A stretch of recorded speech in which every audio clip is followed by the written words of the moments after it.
اور اللہ تعالیٰ تو رحمت کے وعدے فرماتے ہیں. جب شیطان نے بہکانے کے لیے قسمیں کھائیں اور کہا کہ اے اللہ میں تیرے بندوں کو بہکاؤں گا دائیں سے بائیں سے آگے سے پیچھے سے، وَلَا تَجِدُ أَكْثَرَهُمْ شَاكِرِينَ، اللہ یہ اکثر تیرے ناشکرے ہوں گے. تو اس وقت فرشتوں کو بڑی حیرت ہوئی، کہنے لگے اے اللہ اولاد آدم کے لیے تو مشکل بن گئی. پوچھا کیسے؟ اے اللہ یہ شیطان دائیں بائیں آگے پیچھے سے بہکائے گا اور بندوں کے لیے تو کوئی راستہ ہی نہیں بچا.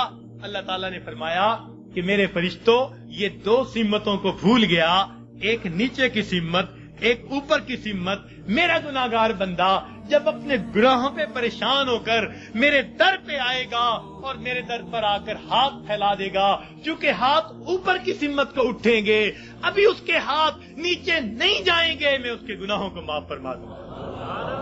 اور جب میرا بندہ اپنے گناہوں پہ پریشان ہو کر اپنے سر کو سجدے میں ڈال دے گا، چونکہ نیچے کی سمت سے شیطان اثر انداز نہیں ہو سکتا، میرا بندہ ابھی سر نہیں اٹھائے گا، میں اپنے بندے کے گناہوں کو معاف فرما دوں گا.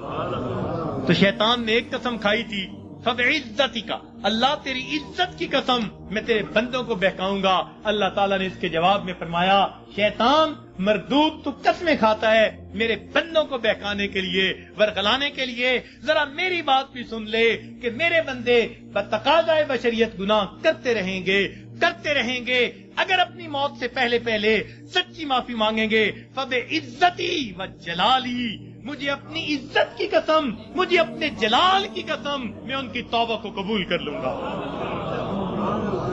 تو شیطان نے بہکانے کے لیے ایک قسم کھائی تھی، رحمان نے معافی دینے کے لیے دو قسمیں کھائی ہوئی ہیں. سبحان اللہ.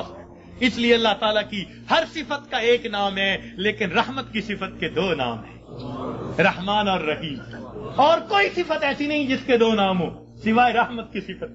وہ تو اتنا کریم آقا ہے، وہ تو بخش کے خوش ہوتا ہے، وہ تو معاف کر کے خوش ہوا کرتا ہے. میں ایک مرتبہ بچیوں کو پردے میں درس دے رہا تھا، ایک جامعہ کی دور حدیث کی بچیاں تھیں، تو ان سے میں نے سوال پوچھا کہ بتاؤ دنیا میں سب سے آسان کام کیا ہے؟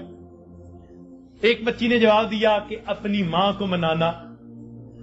میں نے پوچھا وہ کیسے؟ کہنے لگی جی کہ ہمارا یہ تجربہ ہے کہ ماں اگر اپنے بیٹے سے ناراض بھی ہونا تو بیٹی سے پوچھتی پھرتی ہے اس نے روٹی کھا لی، اس کا بستر تو نے بنا دیا، اس کے کپڑے تو نے ٹھیک کر دیے. اب اوپر سے ناراض پھر رہی ہے مگر ماں کی مامتا اس کو مجبور کر رہی ہے، لہذا بیٹی سے پوچھتی پھرتی ہے، بیٹی کے ذریعے اس کو کھانا پہنچا رہی ہے.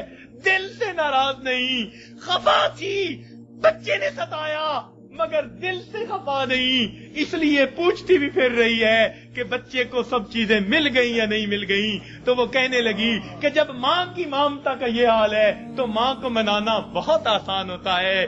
میں نے کہا ہاں ماں کو منانا آسان صحیح، پھر بھی ماں کے پاس آنا پڑتا ہے. بچہ آ کر کہہ دے امی معاف کر دیں، ماں معاف کر دیتی ہے. بچہ آ کر ماں کا جسم دبائے امی معاف کر دیں، معاف کر دیتی ہے. ہاتھ جوڑ دے معاف کر دیتی ہے. اگر پھر بھی معاف نہ کرے بچہ رو پڑے، ماں سے کبھی بیٹے کے آنسو نہیں دیکھے جاتے. کتنی ناراض کیوں نہ ہوگی جب دیکھے گی بچہ آنسو بہا رہا ہے، اپنے دوپٹے کے پلو کو لے کے آنسو پوچھے گی، کہے گی بیٹا رو نہیں، چل میں نے تجھے معاف کر دیا.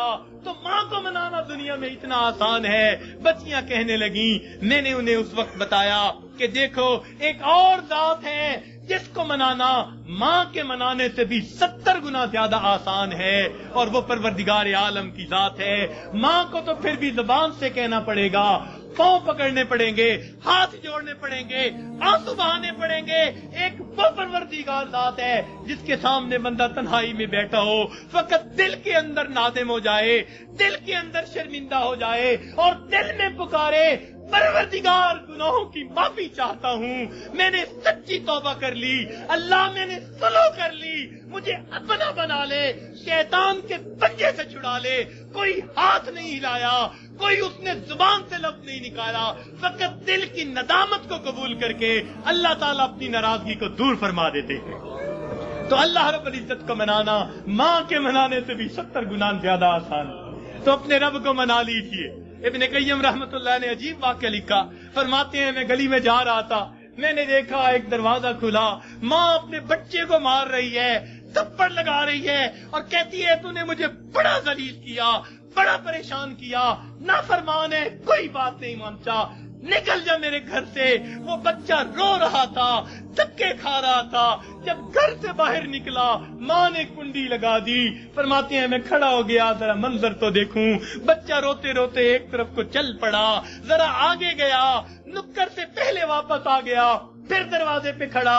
میں نے پوچھا بچے واپس کیوں آ گئے؟ کہنے لگا سوچا تھا کہیں اور چلا جاؤں، پھر دل میں خیال آیا مجھے دنیا کی ہر چیز مل سکتی ہے، مجھے ماں کی محبت نہیں مل سکتی، میں اس لیے واپس آ گیا ہوں۔ محبت ملے گی اسی در سے ملے گی۔ کہتے ہیں بچہ بات کر کے وہی بیٹھ گیا، میں بھی وہی بیٹھا، بچے کو نیند آئی، اس نے دہلیز پہ سر رکھا سو گیا۔